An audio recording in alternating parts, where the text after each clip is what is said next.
आले आले आले आले आले साहेब आले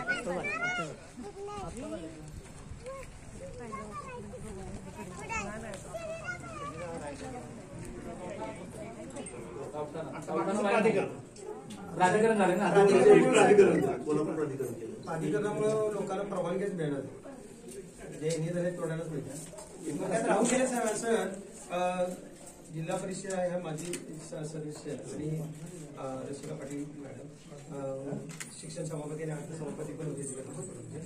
हे आमदार पाटील त्या यांच्या नेतृत्वाखाली ग्रामपंचायत आहे. त्यांनी सुद्धा हे जागा मिळून देण्यासाठी किंवा समाजासाठी सहकार्य यांचं सुद्धा आहे. हे पण एक राहून सांगायचं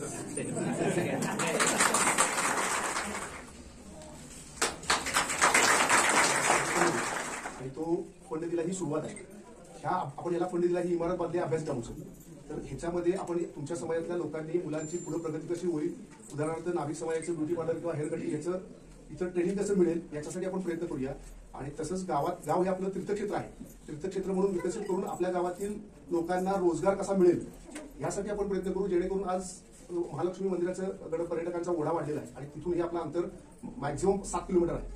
त्यामुळे 15-20 मिनिटाच्या अंतरामध्ये आपलं गाव आहे. त्याच्या निमित्तानं त्या येणाऱ्या पब्लिककडून पर्यटकांच्याकडून आपल्या गावाला रेव्हेन्यू चालू होईल आणि त्याचा दुसरा फायदा असा होईल की गावाच्या किमती वाढतील, जमिनीच्या लोकांना रोजगार मिळेल. आणि तो आपण प्रस्ताव साहेबांच्या सहकार्याने करायचा प्रयत्न करतोय. त्याच्यामध्ये आपण हॉस्पिटल, धर्मादाय शाळा, खाली संत महात्मे आले तर त्याच्या राहुट्या वगैरे असा तो आपण एक परिपूर्ण असा एक प्रस्ताव तयार करून तो आपण पाठवतोय आणि त्याची प्रोसेस चालू ऑलरेडी पाठवलेला आहे. आणि त्या माध्यमातून आणि राजकारणाच्या ठिकाणी असतं. राजकारण प्रत्येक वेळी राजकारण 15 दिवस राजकारण असावं, नंतर समाजकारण असावं आणि त्यातून आपल्या लोकांना आता तरुण मुलांना काम नाही आहे तर काम द्यायचा आपण प्रयत्न करू.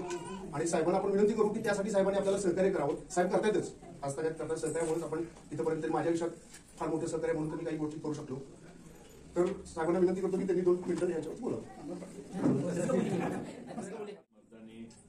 सुभाष पाटील, अमर पाटील, अशोकराव पाटील या ठिकाणी मला आग्रहाने इथे निमंत्रित करणारे आमचे मकरंद कुलकर्णी, या परिसरातला सर्वच मान्यवर, नाभिक समाजाचे सर्व नागरिक, इतर समाजाचे सगळे नागरिक आणि बंधू भगिनी, आपल्या सगळ्यांना या ठिकाणी एक नवी वास्तू मकरंद कुलकर्णींच्या प्रयत्नाने उपलब्ध झालेली आहे.